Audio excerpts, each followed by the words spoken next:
ഭയങ്കര സന്തോഷത്തിലാണല്ലോ. മുകുന്ദനെ കണ്ടിട്ടുള്ള വരവാണല്ലേ? വീട്ടിലായിരുന്നപ്പോ 24 മണിക്കൂറും കാണാൻ കിട്ടുന്നതുകൊണ്ട് അതിന്റെ ഒരു വില മനസ്സിലാവില്ലായിരുന്നു. പക്ഷെ ഇപ്പൊ ആകെ കുറച്ച് സമയം കിട്ടുള്ളൂ എന്ന് അറിയാവുന്നതുകൊണ്ട് കാണുമ്പോ ഒരു പ്രത്യേക സന്തോഷ. കിട്ടിയ സമയം മുഴുവൻ പഞ്ചാര അടിച്ച് കാണുമല്ലേ? ഓ, ഞങ്ങൾ ഏറ്റവും കൂടുതൽ സംസാരിച്ചതേ അക്കമ്മയെ കുറിച്ച്. എന്നെ കുറിച്ചോ? ആ, വക്കീല് ആന്റിയുടെ വലിയ ഫാനാ. പണ്ട് നാടിന് വേണ്ടി ആന്റി എന്തൊക്കെയാ ചെയ്തതെന്ന് എനിക്ക് പറഞ്ഞു തരുമായിരുന്നു. എന്നെ ഇപ്പോഴും ഓർക്കുന്നവര് നാട്ടിലുണ്ടെന്ന് അറിയുമ്പോ എനിക്ക് അത്ഭുതമാ.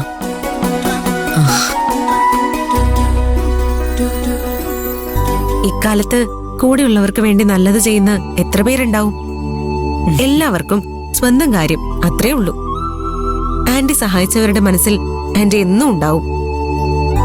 അക്കമ്മയ്ക്ക് ഗോപാൽജിയോടുള്ള പകയെക്കുറിച്ചും വക്കീല് സംസാരിച്ചു. ഗോപാൽജി ഇത്രയൊക്കെ ദ്രോഹിച്ചിട്ടും ആന്റി എന്താ പ്രതികരിക്കാത്തെ? അതുകൊണ്ട് എനിക്ക് നഷ്ടപ്പെട്ടതെല്ലാം തിരിച്ചു കിട്ടുമോ?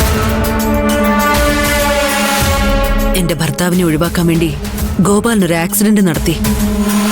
എന്നിട്ട് ആ ഡ്രൈവറെ കൊണ്ട് ഞാനാണ് അവന് കാശ് കൊടുത്ത് അത് ചെയ്യിപ്പിച്ചതെന്ന് പറയിപ്പിച്ചു.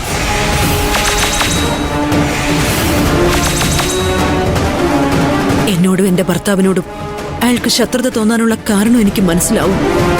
അയാൾക്ക് ഞങ്ങൾ കാരണം ഒരുപാട് സാമ്പത്തിക നഷ്ടങ്ങൾ ഉണ്ടായിട്ടുണ്ട്. പക്ഷെ ഞങ്ങളുടെ മകൾ എന്ത് തെറ്റാ ചെയ്തത്?